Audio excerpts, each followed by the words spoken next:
নমস্কার, আপনারা দেখছেন দ্য নিউজ প্লাস আর সাথে রয়েছে আমি কাকলি চক্রবর্তী। অসমের মরিগাঁও এক অভূতপূর্ব দৃশ্যের সাক্ষী হয়ে থাকলো। অসমের রাজপথে শত শত মাদ্রাসার ছাত্রছাত্রীরা ভারতের স্বাধীনতা দিবস উদযাপন উপলক্ষে হাতে তিরঙ্গা নিয়ে এক বিশাল মিছিলের আয়োজন করে। হাতে হাতে তিরঙ্গা নিয়ে রাজপথে বেরিয়ে এলো মাদ্রাসার কয়েক শতাধিক ছাত্ররা। এই অভিনব দৃশ্যে সাক্ষী হয়ে থাকলো অসমের মরিগাঁও। অসমের মরিগাঁও জেলার জেলা উপায়ুক্ত দেবাশিস শর্মার এই ব্যতিক্রমী পদক্ষেপে আজ অসমবাসী সাক্ষী হয়ে থাকলো এই অভিনব শোভাযাত্রার। ময়রাবাড়ি অবস্থিত জামিয়া ইসলামিয়া দারুল উলুম মাদ্রাসার কয়েক শতাধিক ছাত্ররা এক বিশাল তিরঙ্গা মিছিলের আয়োজন করে। এই মিছিলটি ময়রাবাড়ি বাজারে থাকা মাদ্রাসা থেকে ময়রাবাড়ি থানা পর্যন্ত চলেছিল।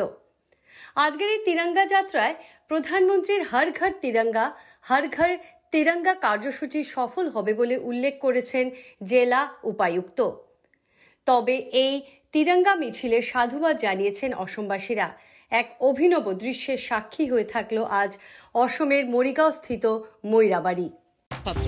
আজি আমার বাবে সঁচাকৈ এটা সৌভাগ্যৰ দিন। দাৰুল উলুম মাদ্ৰাছাৰ আজি ময়ৰাবাড়ীৰ আমাৰ শিক্ষকসকল আমাৰ জোনাব লগত আছে আৰু ছাত্ৰসকল লগত আছে, গোটেই কমিটিখন লগত আছে। তেওঁলোক সকলোকে মই ধন্যবাদ জনাইছোঁ। আৰু দাৰুল উলুমৰ আজি এই পদক্ষেপ আমাৰ ধৰি লওক সদায় তেওঁলোকে এটা খুব গুৰুত্বপূৰ্ণ ভূমিকা আমাৰ জিলাখনত আগবঢ়াইছে।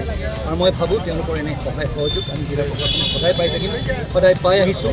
আৰু তাৰ বাবে মই তেওঁলোকক সকলোকে ময়ৰাবাড়ী অঞ্চলৰ সকলো ৰাইজ সকলো নাগৰিকক মই আন্তৰিক ধন্যবাদ জনাইছোঁ। আবেগিক হৈছোঁ আৰু আজি স্বাধীনতাৰ এই অমৃত উৎসৱ আমি পালন কৰিবলৈ ওলাইছোঁ সকলোৱে। আৰু স্বাধীনতা দিৱসৰ এই প্ৰাক মুহূৰ্তত আমি সেইসকল লোকক অচিৰ নমস্য লোকক আজি নমন কৰিব লাগিব, যিসকলে নিজৰ প্ৰাণ বলিদান দি আজি আমাৰ বাবে এই স্বাধীনতা আনিছিল।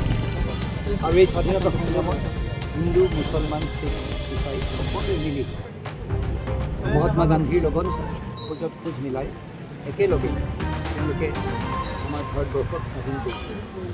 আজি যিসকল ব্যক্তিয়ে নিজৰ প্ৰাণৰ আহুতি দি যিখন ভাৰতবৰ্ষ গঢ়াৰ সপোন দেখিছিলে, আজি সেই সপোন বাস্তৱত পৰিণত কৰাৰ আমাৰ প্ৰতিজন ভাৰতীয় নাগৰিকৰ দায়িত্ব।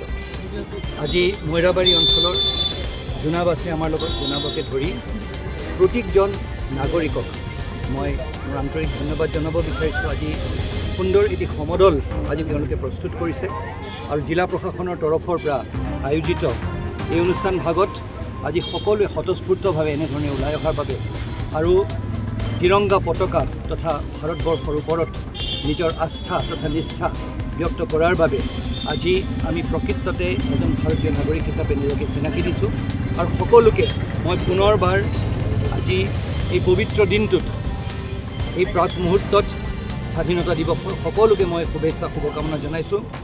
আৰু যিসকলে নিজৰ প্ৰাণৰ আহুতি দি যিসকলে নিজৰ সৰ্বস্ব ত্যাগ কৰি আজি আমাৰ বাবে এই ভাৰতবৰ্ষখন গঢ়ি দিছিলে, এই ভাৰতবৰ্ষখন একতা তথা অখণ্ডতা আমি অটুট ৰাখিব লাগিব। আমি সকলোৱে মিলি খোজত খোজ মিলাই এই দেশখনৰ উন্নতিৰ বাবে কাম কৰিব লাগিব। আজি সকলোৱে বাইকত লগাই গাড়ীত